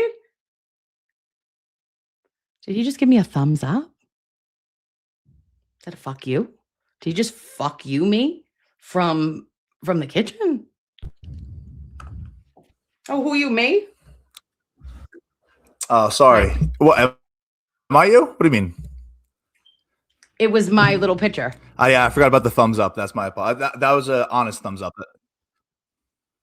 Well, yeah, that's how it always is every week. Actually, you just noticed now. So I'm logged in your account, so that's why that would appear that way. That is true. That is true. Okay. So listen, I this was heavy. It was like light then heavy. Now we need to lighten it up. And if nothing is better at lightening up the mood than a little Montante magic. Me. That's you, Bob. Okay. So what is your opinion? I need everything on the Vrabel Rossini situation from your connection. So as yes, I've known for 9 years, my good old pal, we'll make up a name for him. We'll call him Michael Kepler. That is his legal name. He's the first cousin of her. So I've known that for a while. So as soon as I saw that story come out, I texted him and he appreciated that. I was the first person to actually have the balls to text him that his cousin's kind of a, what is it? Sleaze? She's a little sleazy. Vrabel's just as guilty, by the way. Well, I think so. The Jet coaches don't do that. I'll tell you that right now. The Jet coaches would never. But do we win? Like, no, but we don't do that. I think that I don't know. It's not good. It's bad. It's what would you rather? What's that? Would you rather win or have a coach philanderer? I'm a morality guy over winning, so I'll take the 10 loss seasons every year when I'll keep my chin up high, knowing that we're doing the right thing. Do I mean that? No. Not at all. If I pitter-pattered over that, Michael. Yeah, if I had a gay tight end out there killing people and winning Super Bowls, I'd sign up for that right now, which you guys have had in the past. Michael. This is true. Awkward. Okay. And Aaron, are you talking about Aaron Hernandez right now? How many other gay tight ends that have killed people do you know off the top of your head? If you know more than one, then you know more ball than me. I think there's just That's one. not true. Well, first of all, he wasn't okay. We don't need to go down this road, but he was at most bisexual because he had a fiance and daughter. We call that a beard. Yeah. Yes. Oh my God, Michael. Oh, the big thing is he's a murderer. Okay, he's a murderer. That's all I'm saying. We don't have those. Okay, thank you. Gay Ayatollahs. Like, there's a lot happening here. Okay, so that is happening, and I think that we'll just see this play out. But what was the guy saying today about that? Like, it's a problem or a conflict because of their roles of like her being a reporter and he's like the subject. So what about the trades or shit? Is it inside trading or what is it? Well, she's supposed to have some form of like just being a reporter and not subjective or have inside news. So when you're kind of having a secret affair for who knows how long, then she might have a really, really, really good source. So yeah, it's definitely a conflict. I'm at the point now where I was liking every post for like 24 hours. Don't get me wrong. I feel bad. I feel bad for her now. She's getting dragged way more than him. He's been married for almost 30 years. They're both wrong. Don't get me wrong, but I'm sorry. I'm at the point now where I feel maybe I'm a bit feminist. I don't know. I feel bad for her. All right. Well, that's adorable. I'm glad that you're really caring about the infidelity. You listened to roughly about 0% of what I just said, so I do appreciate that. I listened. I was trying to put names in the wheel. I always listen to you. I have a grievance list too. If you have a grievance list. You dined me out for the ice cream, which I did not appreciate. Okay, Morgan was like, "Do you have any wellness tips?" And I said in the chat, I said, "I've been a pig today." And then you dime me out for the ice cream. So did I need that? No, didn't need that.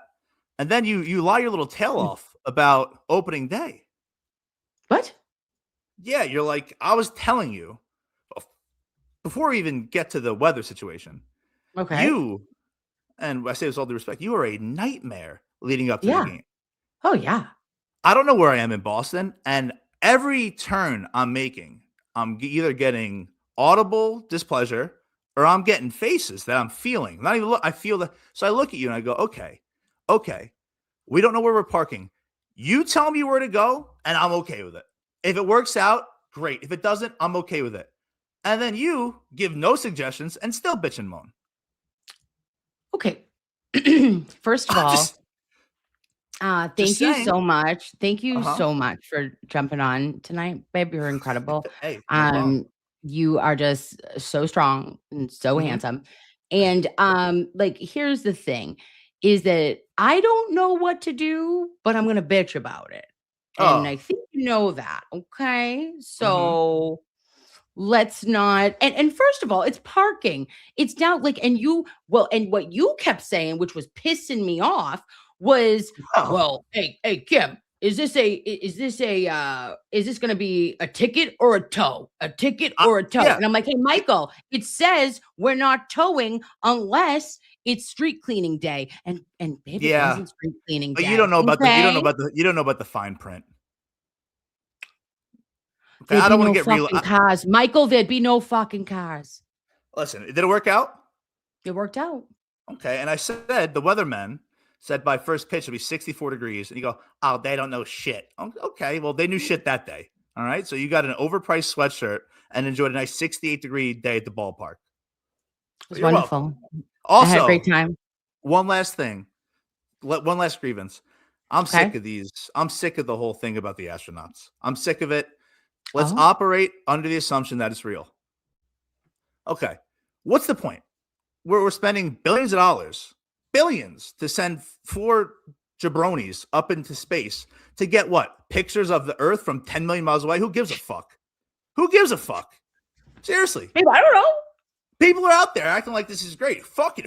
Give every American citizen a stimulus check for $11.18. I prefer that over a picture of the Earth from 10 million miles away. Shut up. I'm so sick of it. I fucking hate it. Anyway. Oh, look at this picture of the Earth from literally 10 million miles away. What are you going to do with that? I was having a bad day today. I was having a terrible day. But then I saw the picture of the Earth from 10 million miles away. My life changed. Shut up. Yeah. I feel better. Babe, I'm not a scientist, so I'm not 100% sure, but like I'm thinking it was a little bit more than the pictures because they were able to see the color of like that there was greens and browns, like showing like different material of gaseous things and whatnot. So yeah, I don't know. I'm just saying. Yeah, I mean, well, by the way, this probably was shot in Hollywood. Anyway, it's just a big waste of money. I don't have. I'm sick of it. I don't want to listen. I feel better getting it off my chest. Way better. I'm glad this is Michael's therapy corner. It's just everywhere. You turn on Boston 25, day 5 of the fucking Artemis. Enough. The most interesting part of this whole Artemis thing was the bathrooms didn't work. Tell me more about that. Okay, so where are they shitting? It's floating around, I would imagine. Is it in that Nutella? In the who? In the Nutella? In the Nutella jar? We wouldn't know because they don't report interesting things. Truth. And this is the problem with the media.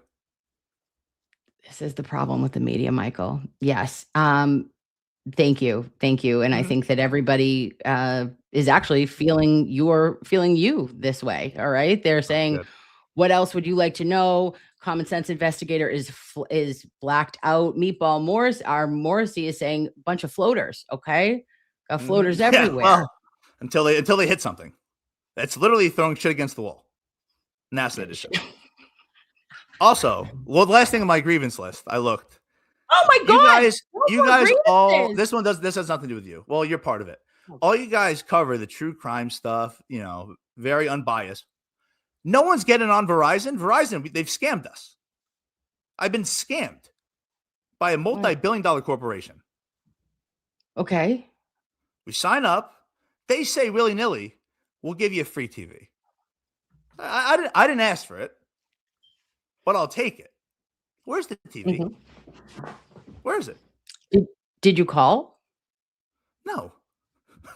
Well, babe, I did you wanted to show call up. then? I don't want to. Well, if they want someone to call to follow up, they got the right guy. I'm never calling. But you promised me a free TV. Deliver the goddamn TV.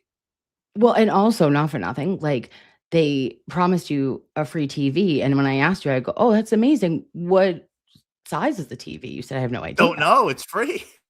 Hey, no maybe idea. maybe it was in the mail, Michael.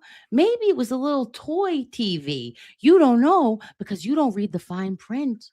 Well, You here's the don't thing. know, and you're never going to call.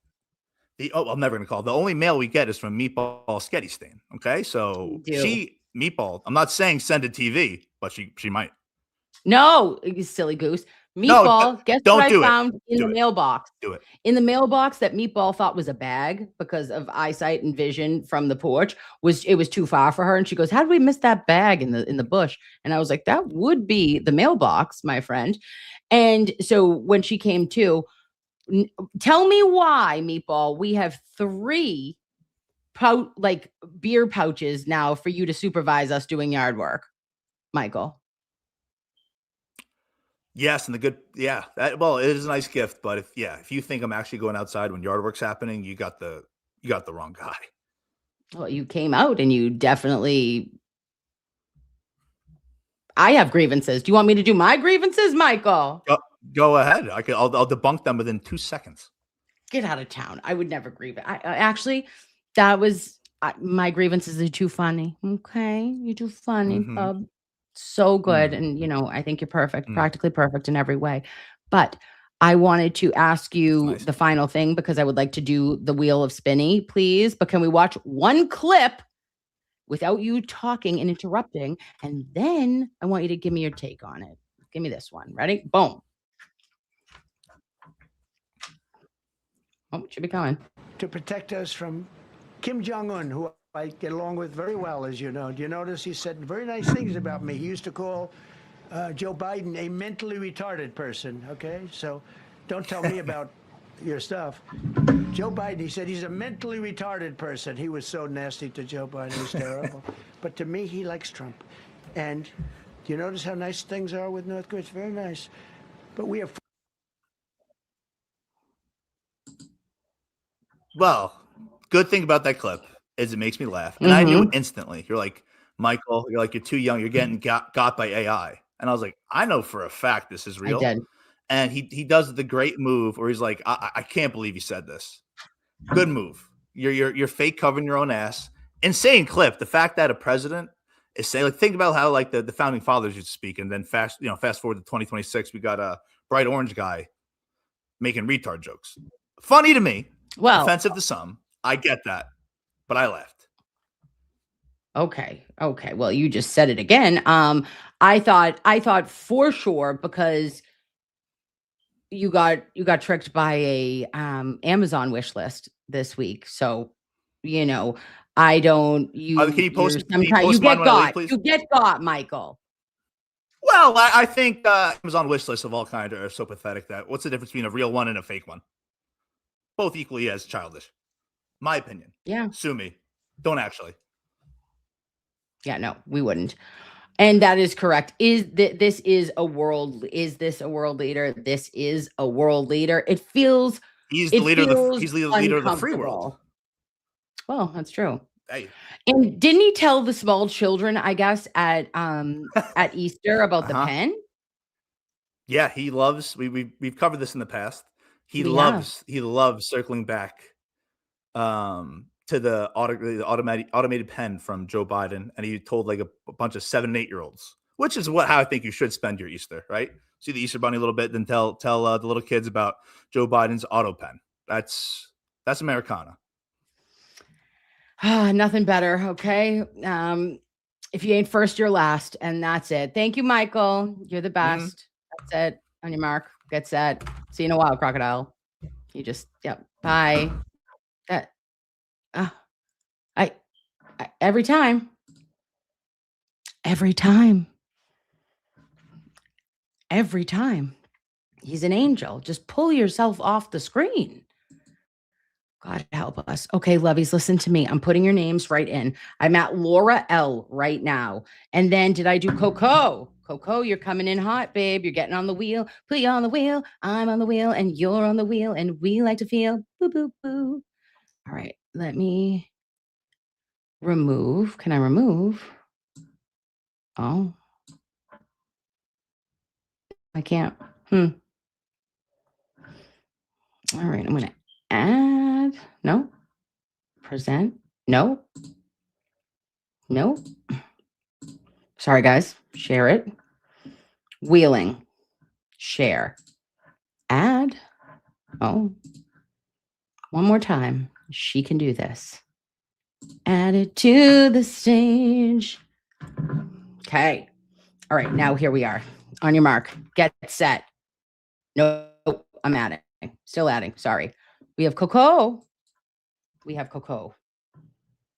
Oh. Coco. We have Trish. Oh, no, not Coco Trish. That was, woo. Trish the Dish. Then we have Margie F. Margie F, you're in, babe. Then we got an Erin J. She's a beauty girl. She's the best in the whole wide world. And then we have Casey. Oh my gosh, listen to this. Casey Sketty hasn't seen you since high school. Shut up. Casey. And the wheel for pizza. Here it is. We got Ruth. Ruth T. Ruth T. She's a cutie patootie. All right, now, next. Cash App. Just to focus, I'm just looking. Oh, get out, you silly goose. Oh, we have one. Michelle. Oh, no. Michelle, you're a beautiful queen. Michelle G. Listen, I got a lot of G's here, babes. Heart you. Love your face. Okay, Kim. Kim, find your home. All right. Nope. Okay, we're hurting. Boom. Oh, my goodness gracious. We got Jen. Got a Jen Bowen. No, nope, I'm not saying that. Jen B. Jen B. And then Jennifer. Did I do Linda? No, Linda. Listen, Linda. Linda B. And Robin R.O. B-Y-N-E-F. All right, that's it. On your mark, get set. Shuffle. Shuffle. Shuffle. Are you ready, babes? Are you ready? Behave, children. Okay, it's all happening. It's all happening. We have 2 winners that will be picked in less than 3 seconds. Well, 3 minutes. And then you are going to email Meatball. Can you please put the Meatball email address in? It's 2 wizards and a lady. You will get the instructions for lunch and where to meet on Saturday, April 4th, 2026. May the odds be ever in your favor. Shuffle. Now what do I do? Fuck. Click it.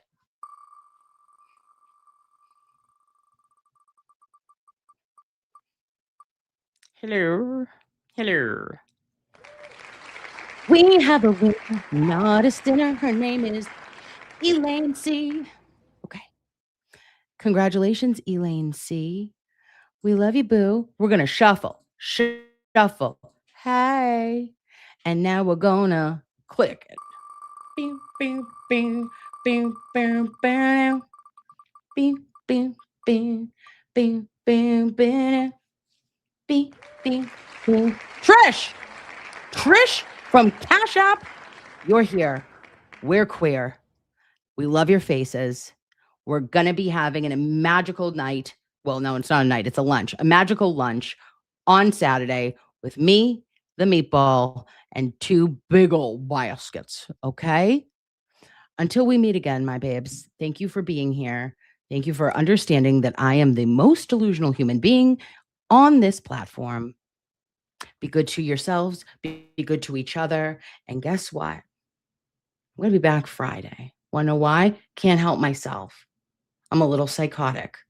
I want to have a feral Friday with you. If you're around, let's do it. Do we like the sign? Have we come to enjoy this now? Let's see. Can we get it to go? What are we doing? Can we do anything else? Can we go bigger? Can we go brighter? Oh. Oh my. Oh, she's a bright bitch. Oh, that feels like you could almost, we could get a little, we could be injured. All right, listen. I love you. Be good. Talk to you soon. Bye. All right, great job on the news. Thank you. We will, Courtney and I will share what happened when we went to dinner last night, Sunday dinner, coming up. And as I